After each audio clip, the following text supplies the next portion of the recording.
This one's quick and easy, and it's very low calorie.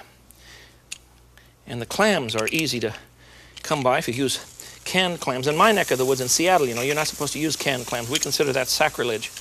But now and then, in the middle of the night, I've been wont to climb out of bed and make this dish for myself. All right, put about 5 cloves of garlic into a frying pan. Good hot oil, garlic oil. That's what we're making from the olive oil and the garlic, you see. All righty, now we'll saute the following vegetables in there. Very easy to do. We need about a couple of stalks of celery, 3, 4, whatever you like. Remember when you chop now, keep those fingers bent under, won't you, huh? In it goes. There we are. And we'd also like to add a couple of zucchini, and I've cut them up. We're going to use the stick ones again. There we are. Very small zucchini. And we're going to add 4 green onions. 1, 2, 3, 4.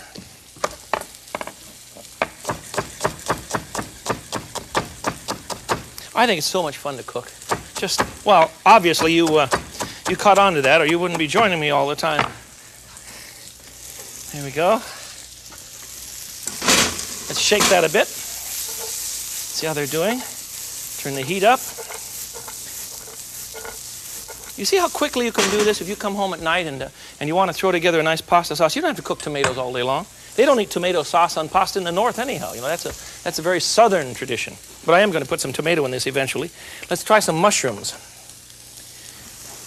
Oh, a little handful. You can vary this any way you like. These are all sliced up and ready. While those are cooking, I'm going to dice up a couple of tomatoes. Now remember, if your knife is not sharp, you're not going to be able to cut a tomato without getting juice all over the board. You sharpen your knife thusly, stroking it on both sides at about a 45-degree angle on your knife over against the steel, you see? About 45 degrees from here to here. Understand me? Actually, 45 is a little too much. Anywhere from 20 to 45, depending how you cut. There, oh, that's good and sharp now. Now we're all ready. So that when we slice up the tomato, you see, we shouldn't have anything dribbling out of the tomato at all. And that's a very ripe tomato. You see? You don't need those tomato cutters, for heaven's sakes. Just keep your knife good and sharp. Okay. One more here.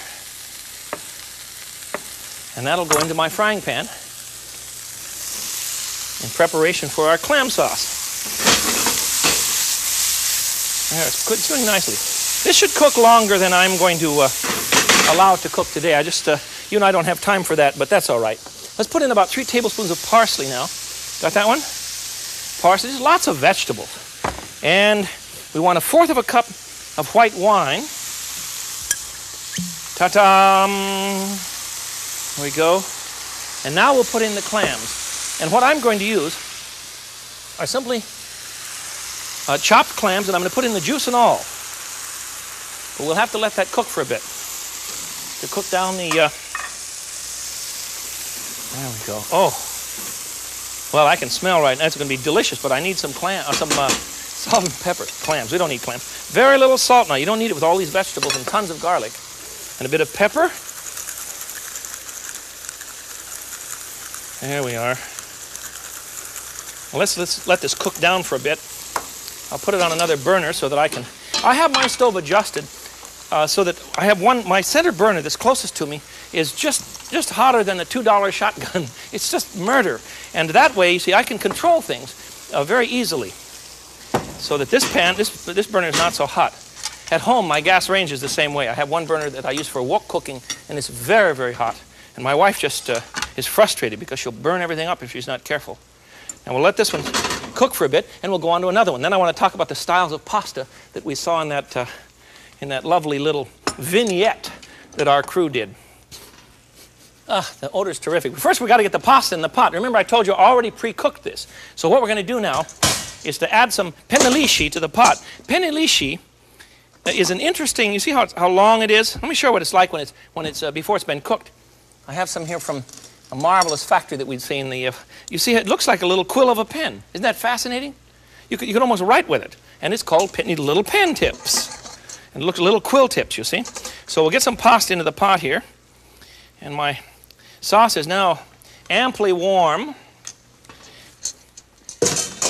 And I think I want to serve that one in a flamboyant copper thing because, you know, for me, clams are just terrific. Okay, it doesn't take long here to warm it back up when your water's boiling good and hard. There we are. Aren't these fun when they boil up nicely? Why, they really look good. Little pen tips, quill tips, call them what you will. Anyhow, they're fun to play with. Now, our sauce is ready. Toss that around a little bit more. Fine, we'll load that on our... Now, if you have too much juice in the bottom of yours, and I didn't this time, remember I put in 1/4 of a cup of wine as well as the juice from the can of clams. If you have too much juice in there, then remove the solids from the pan and simply boil it down. Boil the sauce down a bit. But I don't think we'll have to do that this time. It looks very good. And don't put the cheese all over the top because you're going to kill the colors. Let's just do a little bit here, you see? Down the center so that you can toss all of this at the table. This is very low calorie. It's very inexpensive. It's very flamboyant. What do you want from me today? It's going to be a good dish for you. I think your family will like that one. Ouch. There, a little hot. All right, we have time for another one. And this one is, well, it looks a little strange. I'm going to make egg noodles with blue cheese, a blue cheese cream sauce. Put your frying pan on the burner. It's good and hot. And in order to make this dish, you want to get a bit of blue cheese. Now remember, there are all kinds of cheeses in the market that are called blue. Well, not really all kinds that are called blue. There are several different cheeses of this variety. The French variety is a Roquefort cheese, and it's made with sheep's milk. Then there's an Italian variety made from goat's milk, and it's called Gorgonzola. The Danes make it from cow's milk and call it blue. And either one of those three will work. Just depends on how much you want to invest in this whole project, you see. Because the other cheeses are much more expensive than the Danish, but they really do have a much brighter flavor. Okay, we want 1/4 of a cup, 1/4 of a pound of cheese. I'm going to put it into a bit of oil here. Isn't this an interesting thought?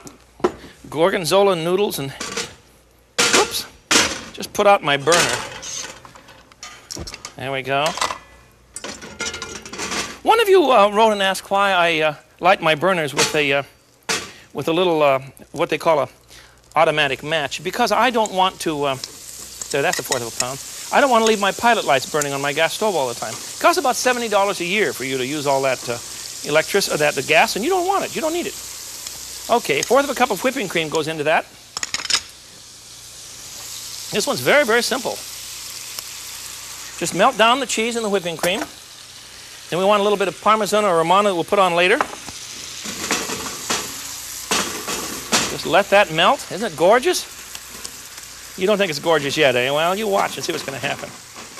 Now we need some egg noodles that I've already cooked. And these egg noodles are really, really very lovely. We'll just put in a big handful here. Don't cook these until they're gooey, as I say with my gooey noodles in my hand. They're not bad. They're just about right. Okay.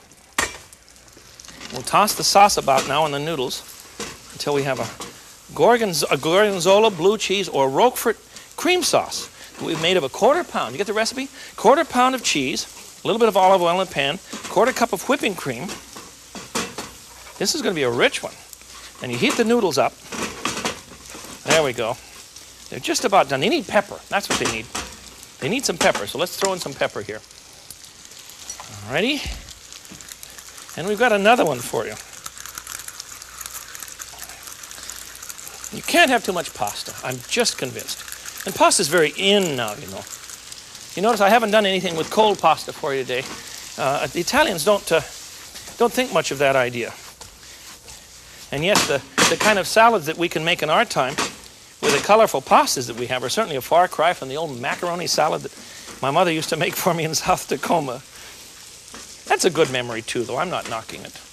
Okay, that one's done. Did you get that? Let's put some parsley on the top of it. Oh, some Parmesan or Romano cheese. I forgot that. So we have 2 cheeses in this one. Gorgonzola, cream, olive oil, no garlic, a little bit of pepper. And we're ready to serve it. It's very nice. Very nice.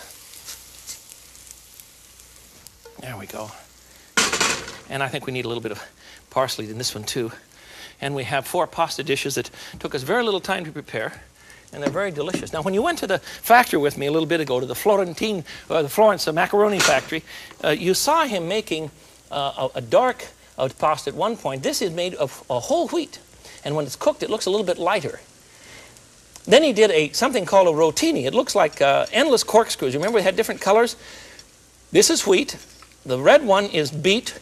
The yellow one, or orangish one, of course, is carrot. And the green one, can you guess? You're right, it's spinach. And when you cook them up, they look a little bit lighter in color, but they're simply marvelous for any kind of a pasta salad that you'd like to make. Very light dressing of olive oil and garlic, a little bit of vinegar, you see. And then if you have time, you don't want time, you want basil. If you have time to go to the market, pick some fresh leaves of basil or pick up a whole fresh plant. This was brought to me by a friend here at our kitchen, our studio, and he gave me some fresh basil. And you can use them for decoration on your pasta, or better yet, you can simply throw them in the pasta dish. Now, if you want to make your own pasta fresh, the recipe is simple. It's in my cookbook. We'll send you that too. But I want to show you a gadget that I've just found that I think is a riot. Instead of buying them from the guy who has a big electric machine, look at this one. This is a KitchenAid, and it's the regular meat grinder, and they have a little gadget you throw in there. And watch this, will you? You can make pasta with it. Look at it coming out. Here we're making spaghettini. And it just does it all by itself. I made the dough, and you just feed it in there in little bitty blobs, you see. You notice that I'm not putting in big handfuls, but just tiny little bits at a time, you see. Very interesting. Good fun. There you go. Now you'll have to flour that, or you'll have a big mess on your hands. You have to put a lot of flour around the pasta. Anyhow, that's one method. And another method is to use a rolling machine. And this gadget is very easy to use. You've seen this. This is an Italian pasta maker. And you roll your dough first on the thick side. I love this one. I really like this rolled pasta much better than extruded pasta. It has a much nicer flavor for me. You roll it thick first, then we'll dial down to a thin one here. Number 5, if you have an Atlas at home, and you're ready to cut your noodles. Out they go. Then the noodle machine has several blades on the other side, and you can run them through either lasagna or spaghettini, thusly. And you have pasta all over the place.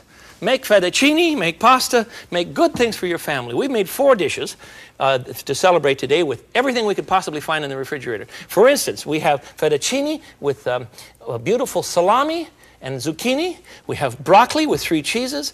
We have rigatoni or pennillisci with clam sauce. And finally, with beautiful blue cheese sauce. So you can do all sorts of things. Cook, will you? And use pasta. Till we're together again then, this is the Frugal Gourmet. I bid you peace. Bye-bye.